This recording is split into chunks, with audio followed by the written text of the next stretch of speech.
This is Afternoon on the Dove. Well, good afternoon. Welcome to Afternoons on the Dove. I'm your host, Perry Atkinson. It's Tuesday, so today we talk about you and your money. And what a delight to have back in the studio with us Andy Maurer. Andy Maurer heads up Christian Financial Management, and he's been doing that now for about 30 years, so we're delighted to have him back in the studio. Very timely, might add, Andy, because I want to talk and give people as much information as they can before they go out in this economy and overdo it in Christmas.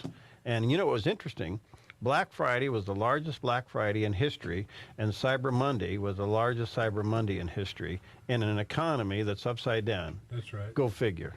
We picked up, when I started preparing for this, I picked up some old K-Dove shows that we did in 86 and 94 and whatever, and we always seem to match up before Black Friday, and I've reacted now with the Black Friday thing because we market so much that we really expect people to come out and really expect people to be there, and so that shows the marketing's good, and consumer's still consumer. We're still the best consumers in the world, so as long as we have some money to spend, our economy will recover.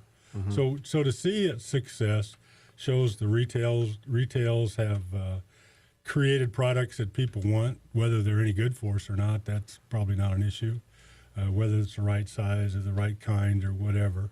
But we got new things that people want, and we consume them, and we make them all in China and Brazil and, and ship them over here. Well, it is a huge economy, marketing part of our economy, and we've talked before, everybody's depressed about the economy, but we still got $3 trillion worth of business going on. Mm-hmm. And like you said, we end up with a whole bunch of people that came out with their credit cards and their $100 bills, and they've been saving. Nobody bought anything through the summer, and they brought them all out now, and they're going to do the Christmas thing, and I would like to condemn everything, but that's kind of how America's gotten to. And well, let me get into this a little bit and say to our listeners as well, you're more than welcome to join the conversation today. If you want to join us and you have any questions for Andy, the phone number is 776-5368, and we welcome you to be a part of the broadcast. And by the way, if you want to remain anonymous, we'll respect that as well. But as we go into this, shopping, and especially around Christmas, produces really an interesting emotion. Buying it, you have this euphoric emotion. Giving it, you have this euphoric emotion. Then you have buyer's remorse, and then you have debt headache. January. Yeah, you have January. And you would think, looking at or Cyber Monday and Black Friday, you would think, man, there's just no money worries out there. But, boy, people are just adding to the headache of a January bill coming due. All of your years, and I know that you work with Crown, you teach Crown material. What do we do going into this Christmas season so we don't wake up January 1st with a headache? Well, I think we still start just like we talked before. When I talk to couples, I just stop them. They've got their financial stuff, and we work about it, and we're talking in July and August, and I said, now, wait a minute, just around the corner is Christmas. Now, what I want you to do is make a list of the group of people that you want to give to. Make a list of them, and you find out that there is when you're trying to show Christ to somebody, there are some people that you should give gifts to, and then probably grandparents probably ought to spoil the grandkids too. We have a few things that probably are obligatory or things that we have to do, but you don't need to give if you're buying people's love, you're buying a position in some company, or you're buying a neighbor or buying whatever. There's a whole lot of, we talk about the love of money that creates all kinds of evils. Well, just money causes all kinds of evils. So if you got an evil intention, that maybe they're selfish, greedy, whatever, probably not the best. That person shouldn't be on your list, okay? Uh-huh. So you scale the list down to a minimum. And then you take a look at your budget again. I'm a still budget person, and I find my surplus or how much it's going to talk. My wife and I go back and forth, and and I think a $5 gift is plenty, and she thinks $100, and so somewhere in between, we try to scrape all the money within that range that we can to take care of the list. And so we offset each other's extremes. I'm way too cheap, and she's way too generous, and that's how God's put the blend there together to make it the right amount and the numbers, because I'm not going to give to anybody. And my wife's going to give to everybody. That she gives gifts, and that's what she does. I have a budget for Hallmark cards and birthday cards and and all that stuff during the year, because she does all that. I've never sent out a Christmas card or birthday card, so if you get one and I'm signed by my name, Consider yourself fortunate. I didn't do it. Okay, right. but I have a wife that has that gift. Okay, so I have to budget for that. So we take our nature and how we are, and we take that Christmas, and we are going to give something, and we take a budget, and we figure out how much we can spend.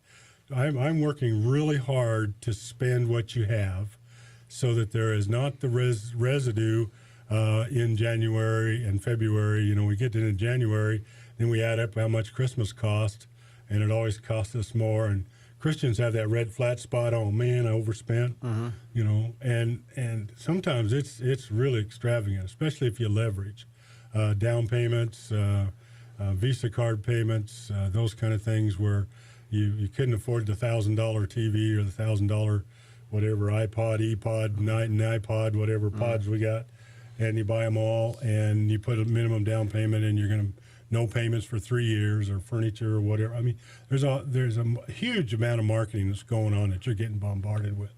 But we don't care about that. That's the marketing department, and that's all that. And then they're doing a good job of marketing, so I don't have to counsel them. What I'm going to do is come back and figure out the amount that you have, and let's try to work on that.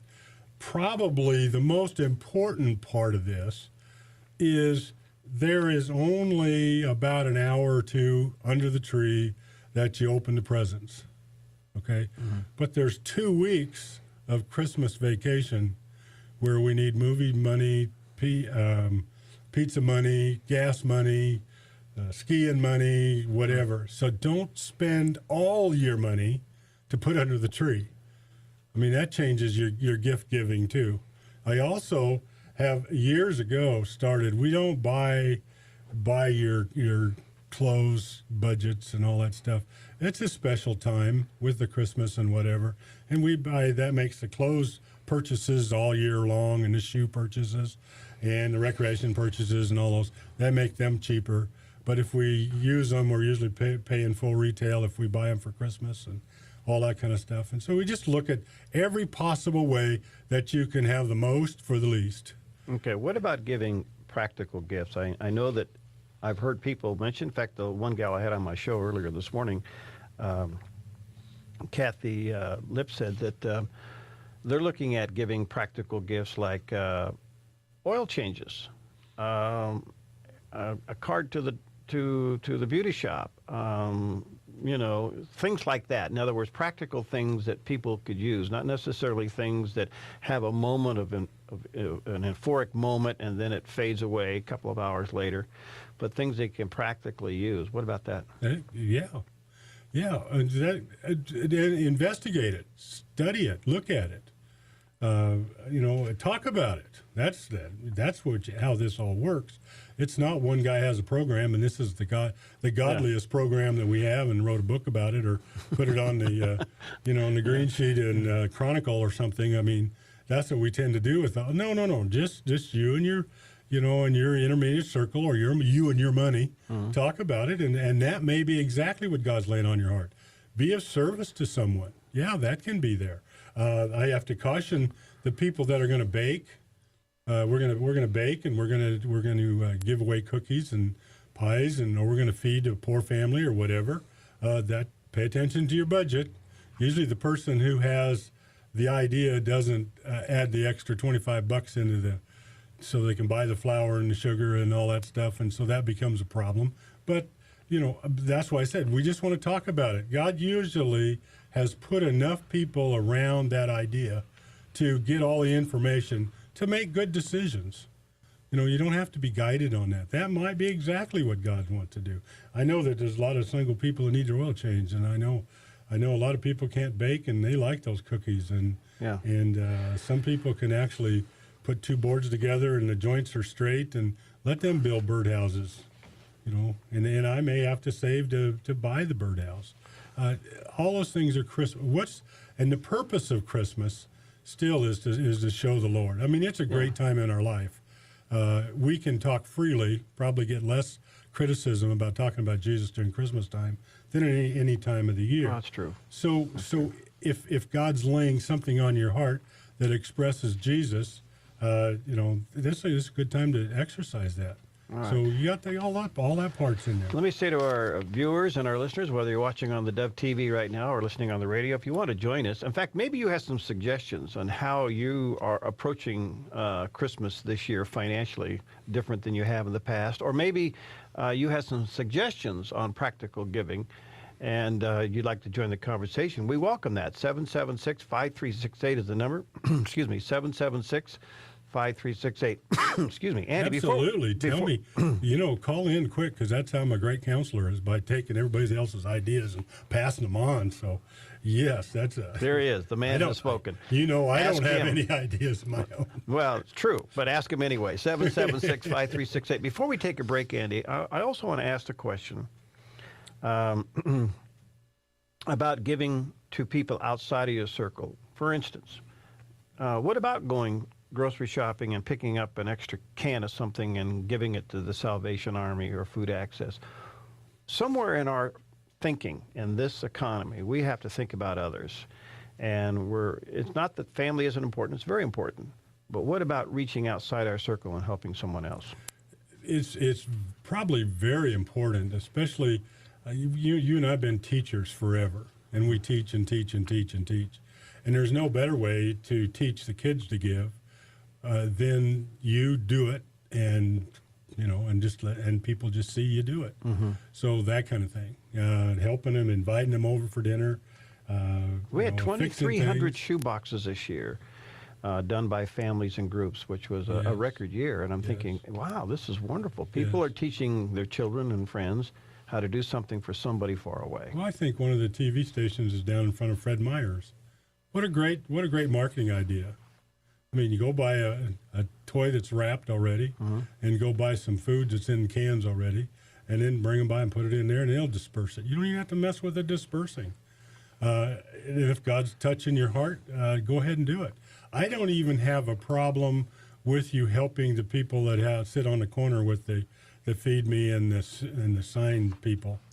I mean, because you're doing it in Jesus' name, and whether they use the money the way you think they ought to or not, that's between God and them. And God really does a great work in these people's lives.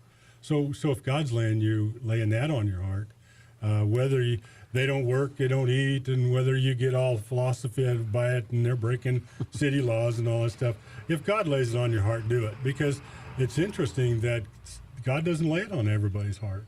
And we probably need more about obedience than we do anything about practical steps and all that. And we all, over the years, have created what we call a God account anyway. And it's interesting to have $116.14 in it. And then there's $116.14 electric bill or whatever.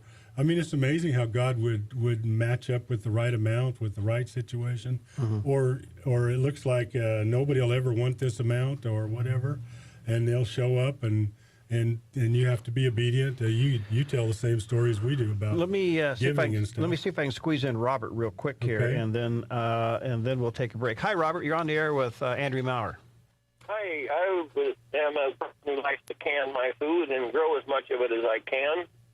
The thought to me is get them gift certificates like with the Grange to buy a plant for spring to grow their own, or canning supplies. Wonderful. It's like Maurer or Walmart, because I got to tell you, when you start getting there, suddenly, like I did, you realize you need 4 more dozen quart jars. You're going, oh, sleep, there goes the wallet. Yeah. No, that's a good thought. Good thought. All right. Okay, bye-bye. Hey, thanks for sharing that. All right. Maybe you have some suggestions as well on how to be creative in this season of giving, and some of the things that you're doing maybe to change your giving habits. Share them with us and talk to the counselor at the same time. Andy Maurer, he's here from Christian Financial Management. We'll take a quick break and we'll be right back. Follow the conversation. This is Afternoon on the Dove. Follow the conversation. This is Afternoon on the Dove. Well, welcome back, and Andy Maurer is with us today. And Tuesdays, we usually talk about how to better manage your money during these challenging times. Andy heads up Christian Financial Management, and he's been doing Christian financial counseling for a long, long time in Southern Oregon. And he does do some business by the book Bible studies. Continues to do that, and he is open for individual counseling. And your number again to your office is? 776-0036. 776-0036. However, the number here today to be a part of the program is 776-5368. If you have any questions or comments or suggestions on how to maybe be a little bit more prudent during this time of the year. We could do that really easy because if we don't get any calls, Paulina won't let me in again. Paulina. Yeah. She won't let me on because she wants all you people to call in. Well, you know, she wants she runs a tight ship around She's here. got a program, and she's running a so tight ship. anybody out there, if you don't care that I'm on here, then it'll just be silent. There you go, folks. He's bleeding all over the do, program. I'm going to have to hand him some tissues here in a minute. We're trying to get the. He's starting to cry. Maybe this is the last program I'm ever going to do. Oh, man. Don't go there. All right. Listen, you've been rescued. Hi, Kathy. You're on the air with Andy Maurer. What's up? Hi. Well, my comments don't necessarily go entirely with Christmas, but I work for a company that has a lot of vending machines, and a lot of my coworkers are forever putting money in these vending machines for snacks and soda pops and stuff. And I keep telling all these people, buy it at the grocery store, especially on sale, and bring your own. We've got 4 refrigerators in the break room, no problem with storing it. And it's like, well, duh. Hey, they could save a whole bunch of money if they just buy it on sale or even just buy it at regular price and bring it with them. And so the other thing is people at the company have gotten to know, at least on the shift I work, that I'm willing to take the empty cans and bottles into the store and get the refund, and then I donate it, usually trading it off between 2 different charities that feed people.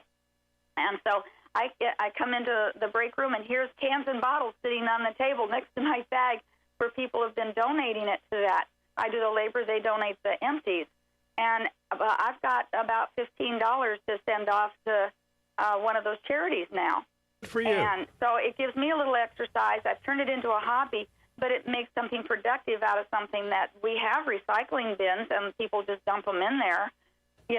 But now more and more people are giving them to me to turn it into a charity. Good for you. Good. And then I had another idea here. Okay. I was thinking of, and now I can't. Oh, yes.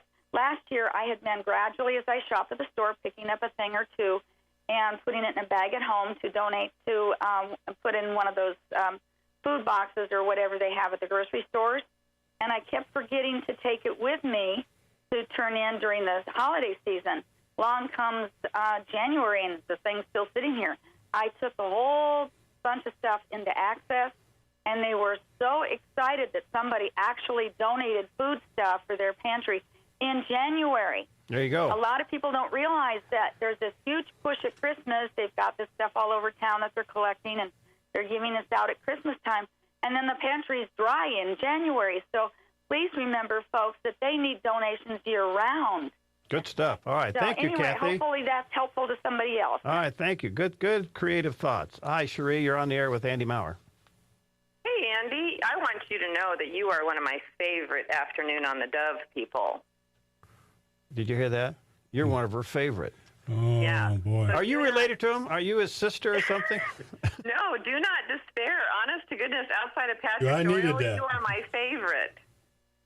Good. Make a lot of sense, and I like your practicality towards this subject, and it makes a lot of sense.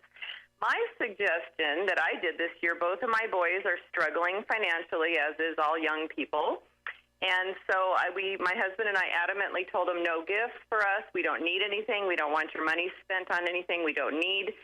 And I started thinking, and I thought, there is something I want. And I texted them both, and I have asked them to each write a story. And I've asked them to each write a story of what is the meaning of life. And so my older son, who is in college, sent me back a text and said, how about a nice candle instead? And I told him no. So I'm very curious. They're both very gifted writers, and I'm just very curious to see what they come up with. I told them it could be whatever format, whatever type of how they want to do it, whether it be humorous or serious. I want some writing from them. Good stuff. All right. Thank you, Cherie. Very good. All right. Bye-bye. You know, I want one other comment back a couple of times ago. When God lays something on your heart and you announce it, you know it's a direct revelation from God. Don't expect everybody to agree with you. Yeah. Okay, so your obedience and your whole ministry may be just you being obedient to God, and nobody brings any cans to your desk or whatever. Yeah. And we run into that with we all want to be fruit inspectors, and if we don't get the 5% increase and everything every year, then it may not be God's will. But God may be just dealing with you and your obedience. So that works. This last one, when we were talking about it, I have my wife was a single lady, and she likes presents. Plural. Not present. Presents. Okay? She wants presents. But you know, at the dollar store for $20 you can buy a whole bag full. And you wrap them and put the stickers on them and she just has a ball. I mean, she has never held me up with a $2,500 ring or necklace or a new car or whatever.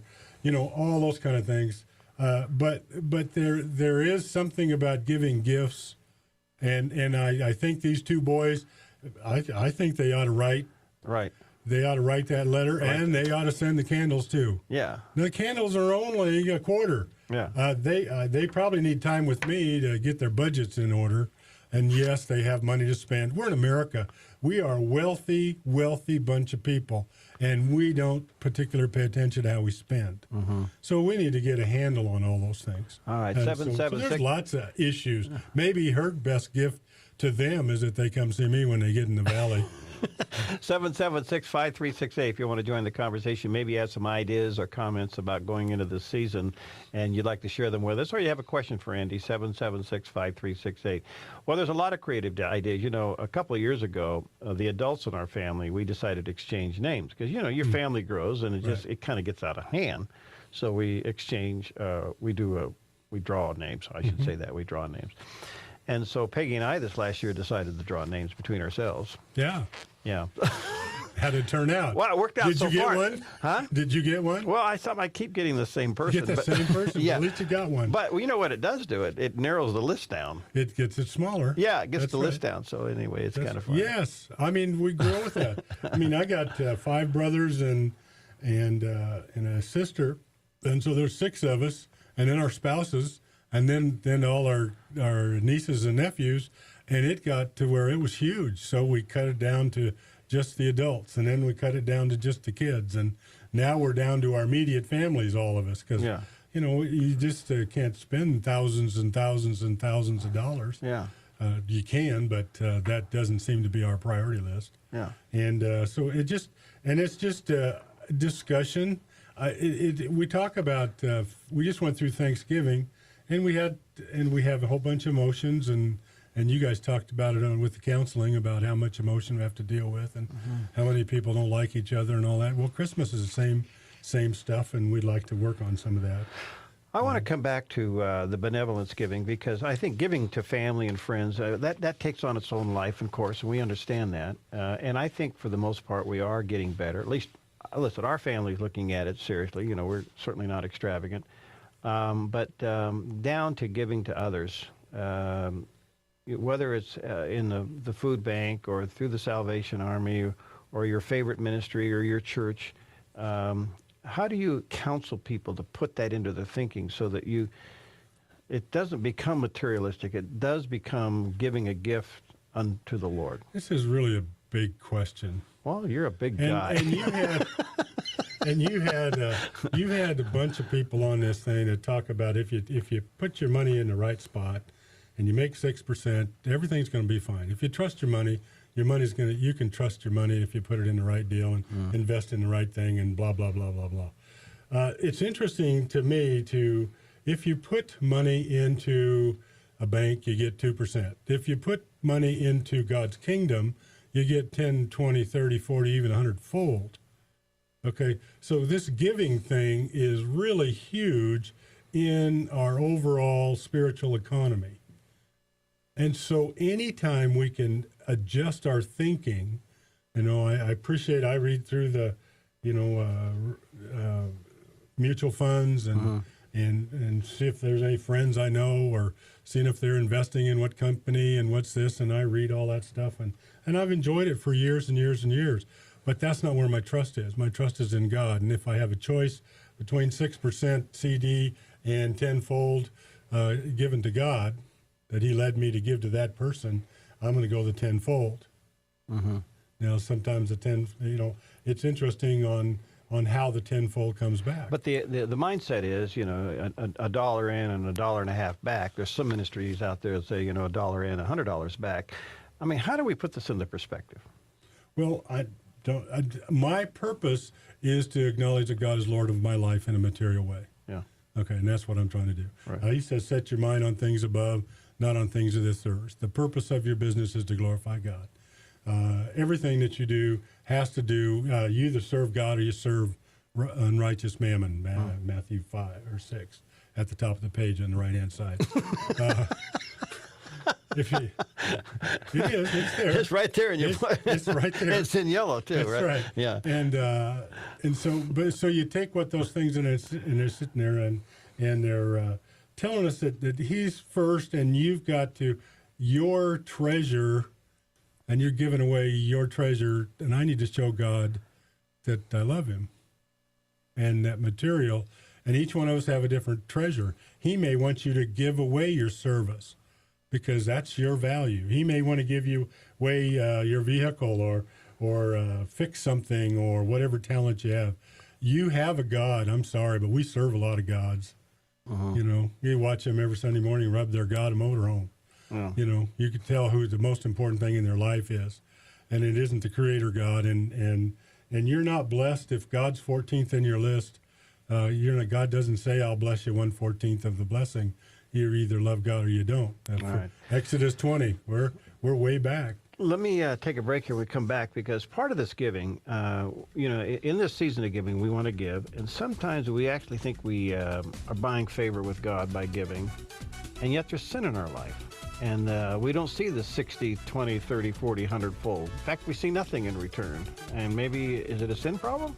We'll ask you when we come back. Andy Maurer's with us. Join us, 776-5368. We'll be right back. Follow the conversation. This is Afternoon on the Dove.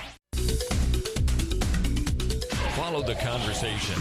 This is Afternoon on the Dove. All right, we're back with Andy Maurer. It's always fun to have Andy in the house because, quite frankly, you never know what he's going to say. But if you want to help me control the conversation and you want to keep him coming back, he's feeling a little low in his self-esteem today and his net worth emotionally. 776-5368, 776-5368, and you can join the conversation. No, I'm doing fine. Tebow's playing real good with the Denver Broncos. I know he is. Pleased. And he's giving all the credit to Jesus. Is just doing fine. And he's giving all the credit to Jesus. The fact that Cascade lost last weekend, and I have a little remorse. But other than that, everybody's playing well and everybody's doing fine. And so, does everything have to circle around football? It seems like. Ask my wife. It says so. She thinks so. Yeah, well, so I've been Jim's doing over there shaking his head. Ever and ever. Ask Jim. He'll say yes. All right. Now, I got a question for you because you handed me this sheet, and I saw a statistic here that's staggering, and it may help you answer the question. I asked the question going in. We want to give, and this time of the year we're very benevolent. We give, and some of us get out of control, some of us are in control, and we try to bless ministries and outreaches and things like that, and that's wonderful. But then we think, well, God, you ought to be impressed. I gave to your work, and then nothing comes back. 36% of men and 40% of women have lied to their spouse about the purchase price of something. Did you see that? I circled that for you. It was staggering statistic. It is interesting to sit and help the men and women explain to each other. They've been married 25 years. Yeah. And explain what each other means. And it's easier not to explain that you made a mistake, or that you did something stupid, or you did overspend, or you got your greed or your lust or whatever, and you bought the item and then you just keep it a secret.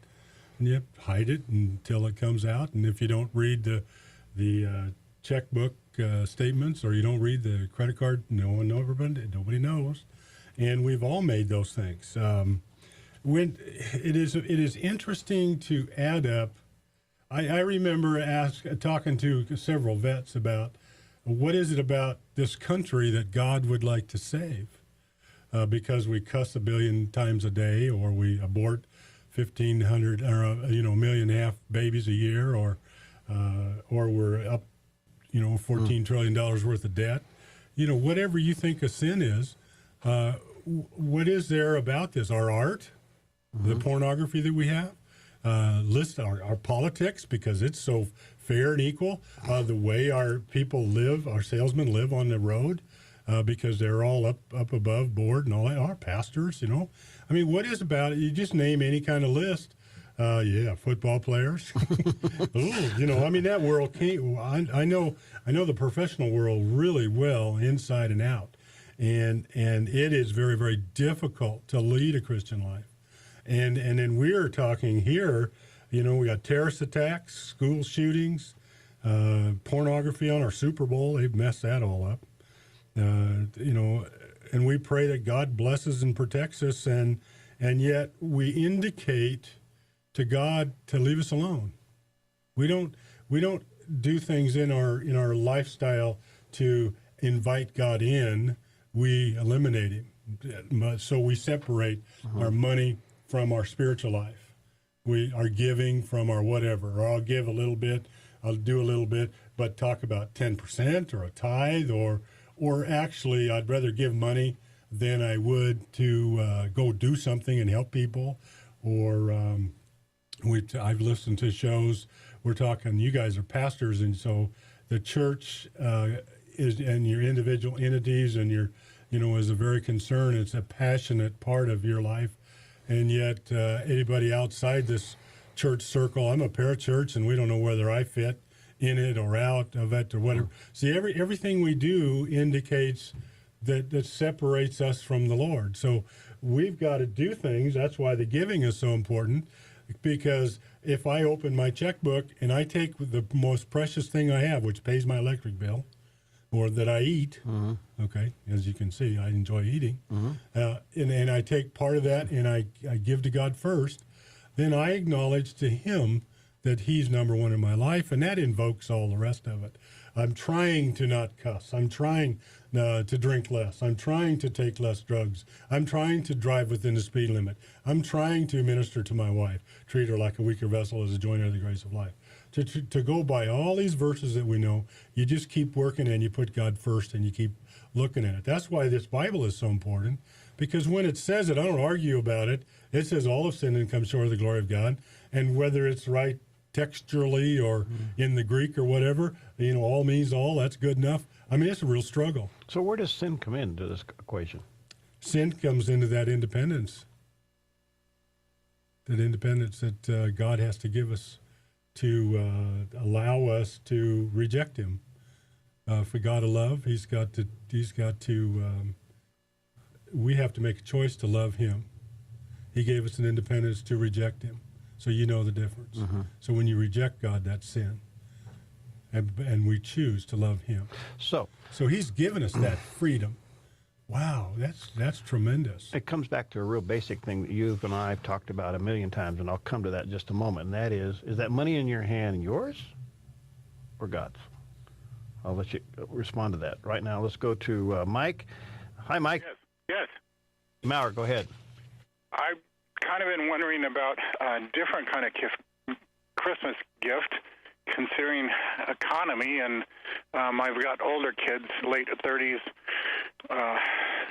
and beginning family, beginning retirement, at least thinking, at least I try to get them to think about that. I have been hearing kind of different things about diversifying things and stuff, and been thinking about like buying some silver and giving them a small amount of something like that. Is that a wise way to utilize, I guess, that frame of mind, thinking of on to the future kind of thing, occupying till the Lord comes kind of, I don't know. That's the question anyway. That's a big question, and that's really good, Pop. Let's put it that way. Okay.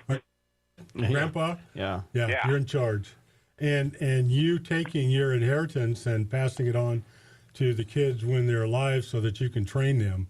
Right. In Luke, it tells us that you lend expecting nothing in return. Mm-hmm. And so when you lend or help people and you give it to them, you usually give less than what you'd lend somebody. And the lending part, the purpose of lending is to put you involved in that person's life. So you need train. That's my problem. One of the big debt problems with a bank is that it's an unsafe institution. But the parents should be involved in the kids. And whether you, if you're a silver expert and you know something about buying silver and the prices are right and that's what you want to get involved in and all that, and your kids will receive all that, and that's how God is leading you. But for you to be involved in your kids is absolutely wonderful, even though the kids probably won't listen. Yeah. They probably and no matter how much you give them, it probably won't be enough. Kids are a delight. Yeah. Understand that part. All right, good stuff. Thanks, Mike. Thank you. All right. We got a few moments left. You want to join us? 776-5368. I think people are really looking for practical gifts this year to give, Andy. And yeah, I think, giving food to Access or Salvation Army or the Gospel Missions, I mean, that all has its place, and I want to encourage people to do that. But it may be giving, like we said earlier, a gift certificate for an oil change or at the hairdresser shop. I mean, things that people really use instead of another jacket. I want all the money to come to CFM, Christian Financial Management. Yeah. Okay, and KDOV. Yeah. Because we got some license to pay for. Show's over. Nice talking to you. The phone.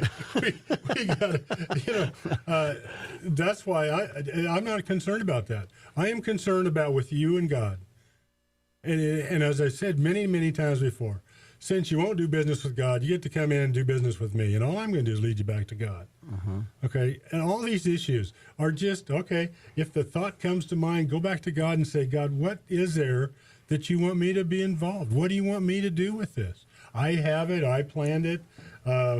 In fact, I transfer ownership to God. You asked a question before. Whose money is it? It's mine. I earned it. I got it. Now I consciously transfer it over to him. I consciously transfer that car, that house, that wife, that family to God. That's part of the renewing process that you go through as you become a Christian. And it becomes all God's. And then all of a sudden, okay, now if it's all God's, I've transferred all my money, all my energy, all my working, you can actually, your lifestyle can change. But if you're still serving money, if you're going to give him 10% and 90's yours, okay, well, that's a real problem. I'd rather give him, that's what the New Testament, the Old Testament has, 10% is God's and 90% yours. The New Testament is 100% God's. You give everything to God. And that's where we want to get to. And that's very difficult. It's not an easy thing to say that God is Lord of my life. And then if you ask how, then I got to come back and say in a material way, because that's where your treasure is. And we're not supposed to trust riches, and we're not supposed to work on, and it separates us very quickly. If your family is God's and you're chosen to be the head of the family, praying's not an issue, going to church is not an issue, giving is not an issue. I mean, all these are, but if God's not number one in your life, every one of those things are an argument. Then what we want to do is we want to get a divorce, we want to file bankruptcy, we want to get an abortion, we want to smoke, drink, and we wonder why God doesn't bless us, tenfold. No, that's sin. You're separated from God. Do we have a bunch of rules with all that? No. We just got to put God first, and that's still where we got to work on. I really want people I want people to get right with God more than they do want them to give, because then the giving becomes out of the right spirit. Correct. And you always say that. Well, yeah, it's like tithing. People say, well, I'm so far behind my tithes, I'll never catch up. That's not the point. The point is start giving something. If God's moving on your heart to give, work yourself up to 10%. Start with 1%. Do something that shows that you are responding to God obediently. That's still one of my favorite stories. I had a young couple in, and they're a delight. But they were typical young couple. They needed everything, and they made $5 a month payments to everybody in town. Yeah. For their, for the TV and for the radio and for this and that and the other thing, and just everything. And I said, somehow we got to, put God first in a material way. How much do you feel? They were making about $3,000 a month, the two of them together. And they said, what about $10? Yeah, we can do that because God wants us to be a cheerful giver. We started at 10. The next month they came back and said, that felt so good. Can we double it? Okay, whatever. Okay. And so we're 20 and we're 40 and we're 80 and we're 160, and they come back the next and says, they've been talking about that tithing thing at church. Tithing? So do you know anything about that? I mean, here's without any knowledge we got to at all go. about We're out of the time. rules. Yeah.